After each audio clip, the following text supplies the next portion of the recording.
ਸਾਡੇ ਪ੍ਰੋਗਰਾਮ ਦਾ ਸ਼ਿੰਗਾਰ ਕੁਲਦੀਪ ਸਿੰਘ ਜੀ ਨੇ, ਇਹਨਾਂ ਦੀਆਂ ਚੁਣੀਆਂ ਰਚਨਾਵਾਂ ਜਿਹੜੀਆਂ ਆਪਣੀ ਮਿਸਾਲ ਆਪ।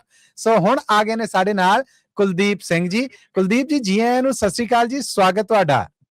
ਸਤਿ ਸ੍ਰੀ ਅਕਾਲ ਜੀ। ਮੇਰੀ ਵੱਲੋਂ ਮੱਲੀ ਸਾਹਿਬ ਤੁਹਾਨੂੰ ਤੇ ਪ੍ਰੋਫੈਸਰ ਸਾਹਿਬ ਉਹਨਾਂ ਨੂੰ ਬਹੁਤ ਬਹੁਤ ਸਤਿ ਸ੍ਰੀ ਅਕਾਲ, ਤੇ ਤੁਹਾਡੇ ਸਰੋਤਿਆਂ ਨੂੰ ਵੀ। ਮੇਰੀ ਅੱਜ ਕਵਿਤਾ ਆ ਜੀ, ਮੈਂ ਤੁਹਾਨੂੰ ਪ੍ਰਾਇਮਰੀ ਸਕੂਲ ਦੀ ਆਪਣੇ ਦੀ ਸੈਰ ਕਰਾ ਦੇਣੀ ਆ, ਨਾਲੇ ਪਿੰਡ ਦੀ। ਤੇ 54 ਚ ਸਾਡੇ ਪਿੰਡ 1954 ਚ ਸਕੂਲ ਖੁੱਲਿਆ, ਤੇ ਉਹ ਉਦੋਂ ਕੋਈ ਬਿਲਡਿੰਗਾਂ ਦਾ ਪੂਰਾ ਪ੍ਰਬੰਧ ਨਾ ਸੀ, ਤੇ ਬੋਰਡ ਥੱਲੇ ਹੀ ਸੀਗਾ ਉਹ ਸਕੂਲ। ਆਏ ਹਾਏ ਆਏ ਹਾਏ, ਇਹ ਨਕਸ਼ੇ ਉਦੋਂ ਦੇ ਉਦਾਂ ਹੀ ਆ ਜੀ, ਇਹ 90 ਦੇ ਆਖਰ ਤੱਕ ਕਿੱਦਾਂ ਰਹੇ? ਹਾਂਜੀ ਹਾਂਜੀ, ਪਰ ਉਹ ਜਦੋਂ 47 ਤੋਂ ਬਾਅਦ ਫਿਰ ਪਿੰਡਾਂ 'ਚ ਜਦੋਂ ਐਜੂਕੇਸ਼ਨ ਆਈ, ਤੇ ਫਿਰ ਉਹ ਸਾਡੇ ਪਿੰਡ 54 ਚ ਖੁੱਲਿਆ, ਤੇ ਮੈਂ ਪਹਿਲੀ ਚ ਸਾਤੋਂ ਹੀ ਉਹ ਸ਼ੁਰੂ ਹੋਇਆ ਸਕੂਲ। ਤੇ ਮੈਂ ਉਹਦਾ ਫਿਰ ਉਹ ਬੋਰਡ ਥੱਲੇ ਸੀਗਾ, ਤੇ ਪਹਿਲਾਂ ਉਹ 4 ਏਕੜ ਸੀ ਬੋਰਡ ਦੇ ਆਲੇ ਦੁਆਲੇ, ਜਿੱਥੇ ਲੋਕੀ ਕਣਕ ਵੀ ਉਗਾਉਂਦੇ ਹੁੰਦੇ ਸੀ ਗਰਮੀਆਂ ਨੂੰ, ਤੇ ਉਹਨੂੰ ਪਿੜਾਂ ਵਾਲੀ ਬੋਰਡ ਕਹਿੰਦੇ ਸੀ। ਤੇ ਰਾਣੀਪੁਰ ਦਾ ਇੱਕ ਮਾਸਟਰ ਸੀ, ਸਾਡੇ ਲਾਗੇ ਪਿੰਡ ਸੀਗਾ, ਤੇ ਵਿੱਚ ਬੇਈ ਪੈਂਦੀ ਸੀਗੀ ਨਦੀ ਛੋਟੀ ਜਿਹੀ, ਤੇ ਉਹ ਸਾਈਕਲ ਤੇ ਆਉਂਦਾ ਹੁੰਦਾ ਸੀ। ਤੇ ਇਹ ਤੁਹਾਨੂੰ ਮੋਟੀ ਮੋਟੀ ਜਾਣਕਾਰੀ ਦੇ ਦੇਵਾਂ, ਮੇਰੇ ਪਿੰਡ ਦਾ ਨਾਮ ਭਾਖੜੀਆਣਾ ਸੀ, ਭਾਖੜੀਆਣਾ ਆ। ਤੇ ਮੈਂ ਸੁਣਾਉਣਾ ਤੁਹਾਨੂੰ, ਪਿੜਾਂ ਵਾਲੀ ਬੋਰਡ ਦਾ ਜਾਂ ਚੇਤਾ ਮੈਨੂੰ ਆਉਂਦਾ ਏ, ਜਾਨ ਕੱਢ ਲੈਂਦਾ ਖਿੱਚ ਕਾਲਜੇ ਨੂੰ ਪਾਉਂਦਾ ਏ। ਵਾਹ ਜੀ ਵਾਹ। ਪਿੰਡੋਂ ਥੋੜਾ ਹਟ ਕੇ ਉਹ ਵੱਖਰੀ ਜਿਹੀ ਥਾਂ ਸੀ, ਭਾਖੜੀਆਣਾ ਪ੍ਰਾਇਮਰੀ ਸਕੂਲ ਜਿਹਦਾ ਨਾਂ ਸੀ, ਭਾਖੜੀਆਣਾ ਪ੍ਰਾਇਮਰੀ ਸਕੂਲ ਜਿਹਦਾ ਨਾਂ ਸੀ।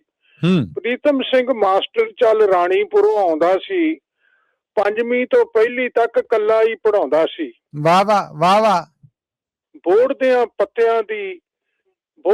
ਪੱਤਿਆਂ ਦੀ ਠੰਡੀ ਜਿਹੀ ਛਾਂ ਸੀ, ਭਾਖੜੀਆਣਾ ਪ੍ਰਾਇਮਰੀ ਸਕੂਲ ਜਿਹਦਾ ਨਾਂ ਸੀ।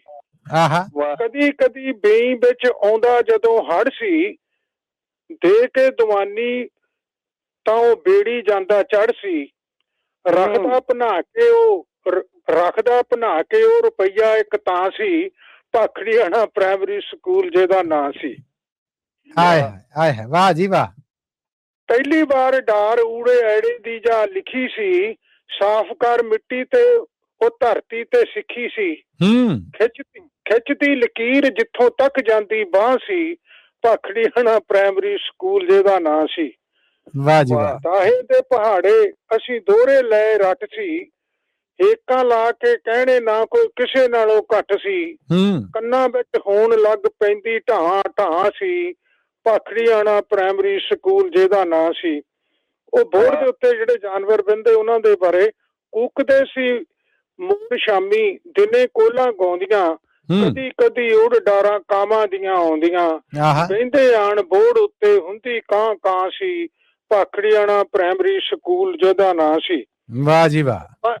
ਤਾਨੇ ਦੀ ਕਲਮ ਤੇ ਦਵੈਤ ਕੱਚੀ ਮਿੱਟੀ ਦੀ, ਕਾਨੇ ਦੀ ਕਲਮ ਤੇ ਦਵੈਤ ਕੱਚੀ ਮਿੱਟੀ ਦੀ, ਸਾਂਭ ਕੇ ਉਹ ਰੱਖ ਲੈਣੀ ਭੁੰਜੇ ਨਹੀਂ ਸੀ ਸੁੱਟੀ ਦੀ।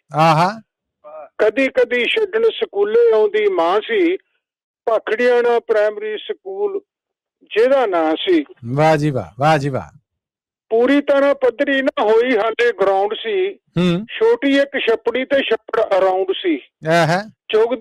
ਚੁਗਦੀ ਸਦਾ ਜਿੱਥੇ ਬਿਸ਼ਨ ਸਿੰਘ ਦੀ ਗਾਂ ਸੀ, ਭਾਖੜੀਆਣਾ ਪ੍ਰਾਇਮਰੀ ਸਕੂਲ ਜਿਹਦਾ ਨਾਂ ਸੀ। ਵਾਹ ਜੀ ਵਾਹ। ਜਦੋਂ ਦੀਆਂ ਪਿੰਡ ਵਿੱਚ ਬੋੜਾਂ ਲੁਕ ਗਈਆਂ ਨੇ, ਕੁਲਦੀਪ ਦੀਆਂ ਯਾਦਾਂ ਉਹਦੇ ਨਾਲ ਉੱਠ ਗਈਆਂ ਨੇ। ਜਿੱਥੇ ਪਲਿਆ ਪਿਆਰ ਹੁੰਦੀ ਹਾਂ ਵਿੱਚ ਹਾਂ ਸੀ, ਭਾਖੜੀਆਣਾ ਪ੍ਰਾਇਮਰੀ ਸਕੂਲ ਜਿਹਦਾ ਨਾਂ ਸੀ, ਭਾਖੜੀਆਣਾ ਪ੍ਰਾਇਮਰੀ ਸਕੂਲ ਜਿਹਦਾ ਨਾਂ ਸੀ। ਇਹ ਸੀ ਜੀ ਕਵਿਤਾ। ਸਲਾਮ ਆ ਜੀ, ਸਲਾਮ ਆ। ਮੈਂ ਕਹਿੰਦਾ ਪਹਿਲਾਂ ਤੇ ਇਹਨਾਂ ਸ਼ਬਦਾਂ ਨੂੰ, ਇਹਨਾਂ ਸਕੂਲਾਂ ਨੂੰ, ਇਹਨਾਂ ਪੀੜਾਂ ਨੂੰ, ਇਹਨਾਂ ਬੋੜਾਂ ਨੂੰ ਯਾਦ ਕਰਾਉਣ ਤੇ ਤੁਹਾਨੂੰ ਸਲੂਟ ਆ, ਬਹੁਤ ਧੰਨਵਾਦ। ਹੁਣ ਅੱਗੇ ਬੋਲੋ ਜੀ। ਹਾਂਜੀ, ਇਹ ਹੈਗੀ ਆ ਆਪਣੇ ਬਸੰਤ ਰੁੱਤ ਤੇ ਕਵਿਤਾ ਲਿਖੀ ਆ ਜੀ। ਸਰਦ ਰੁੱਤਾਂ ਦੀਆਂ ਸਰਦ ਹੀ ਬਾਤਾਂ, ਛੋਟੇ ਦਿਨ ਤੇ ਲੰਮੀਆਂ ਰਾਤਾਂ, ਬਰਫ਼ ਦੀ ਚਿੱਟੀ ਚਾਦਰ ਵਿਛਦੀ, ਇਹ ਨੇ ਸਭ ਦਾਤੇ ਦੀਆਂ ਦਾਤਾਂ। ਵਾਹ ਵਾਹ। ਚੜ੍ਹਦੇ ਚੇਤਰ ਚਿੰਤਾ ਮੁਕਤੀ ਪਾਲੇ ਦਾ ਹੋ ਜਾਏ ਨਿਗਾਰ ਆ ਗਈ ਯਾਰੋ ਰੁੱਤ ਬਹਾਰ ਆ ਗਈ ਯਾਰੋ ਰੁੱਤ ਬਹਾਰ। ਵਾਹ ਜੀ ਵਾਹ, ਵਾਹ ਜੀ ਵਾਹ। ਕੁੜੀਆਂ ਨੇ ਰੰਗ ਲਏ ਦੁਪੱਟੇ ਫੁੱਲਾਂ ਵਰਗੇ ਲਾਲ ਤੇ ਖੱਟੇ। ਹੈ ਕੁੜੀਆਂ ਨੇ ਰੰਗ ਲਏ ਦੁਪੱਟੇ ਫੁੱਲਾਂ ਵਰਗੇ ਲਾਲ ਤੇ ਖੱਟੇ ਮੌਜ ਮਸਤੀਆਂ ਕਰਦੇ ਭਵਰੇ ਉੜ ਉੜ ਫੁੱਲਾਂ ਦੇ ਮੂੰਹ ਚੱਟੇ। ਵਾਹ ਬਈ ਵਾਹ। ਆਸ਼ਕ ਲੱਭਦੇ ਨੇ ਦਿਲਦਾਰ ਆ ਗਈ ਯਾਰੋ ਰੁੱਤ ਬਹਾਰ ਆ ਗਈ ਯਾਰੋ ਰੁੱਤ ਬਹਾਰ। ਕਿਆ ਕਹਿਣੇ ਸ਼ਾਨਦਾਰ ਜੀ। ਪੰਛੀ ਤੇ ਪਰਦੇਸੀ ਉੜ ਉੜ ਵਾਪਸ ਘਰਾਂ ਨੂੰ ਆਉਂਦੇ ਮੁੜ ਮੁੜ। ਵਾਹ। ਪੰਛੀ ਤੇ ਪਰਦੇਸੀ ਉੜ ਉੜ ਵਾਪਸ ਘਰਾਂ ਨੂੰ ਆਉਂਦੇ ਮੁੜ ਮੁੜ ਆਲਣਿਆਂ ਵਿੱਚ ਬਹਿੰਦੇ ਜੁੜ ਜੁੜ ਕਰਕੇ ਸੱਤ ਸਮੁੰਦਰਾਂ ਪਾਰ ਆ ਗਈ ਯਾਰੋ ਰੁੱਤ ਬਹਾਰ ਆ ਗਈ ਯਾਰੋ ਰੁੱਤ ਬਹਾਰ। ਵਾਹ ਜੀ ਵਾਹ, ਵਾਹ ਜੀ ਵਾਹ। ਬਾਗਾਂ ਦੇ ਵਿੱਚ ਪਰਤਨ ਖੁਸ਼ੀਆਂ ਮੁੜ ਆਈਆਂ ਨੇ ਮਹਿਕਾਂ ਖੁਸ਼ੀਆਂ ਖੁਸ਼ਬੂ ਵੰਡਣ ਗਲ ਲੱਗ ਪਾਉਣਾ ਭਵਰੇ ਨੱਚਦੇ ਖੰਭ ਖਲਾਰ ਆ ਗਈ ਯਾਰੋ ਰੁੱਤ ਬਹਾਰ ਆ ਗਈ ਯਾਰੋ ਰੁੱਤ ਬਹਾਰ। ਵਾਹ ਜੀ ਵਾਹ। ਸੱਜ ਧੱਜ ਕੇ ਜਿਉਂ ਬਹਿੰਦੀ ਹੂਰ ਅੰਬੀਆਂ ਨੂੰ ਇਉਂ ਪੈਂਦਾ ਬੂਰ। ਸੱਜ ਧੱਜ ਕੇ ਜਿਵੇਂ ਵਹਿੰਦੀ ਹੂਰ ਅੰਬੀਆਂ ਨੂੰ ਇਉਂ ਪੈਂਦਾ ਫੂਰ ਕੋਲ ਕੂਕਦੀ ਬਾਗਾਂ ਦੇ ਵਿੱਚ ਛੱਡ ਆਈ ਵਤਨਾਂ ਨੂੰ ਦੂਰ।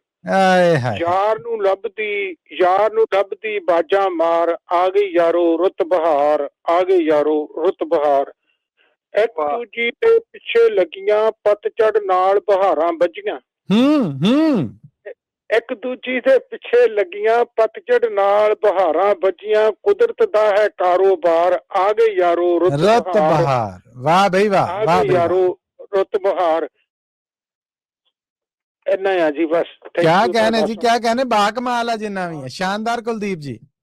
ਧੰਨਵਾਦ।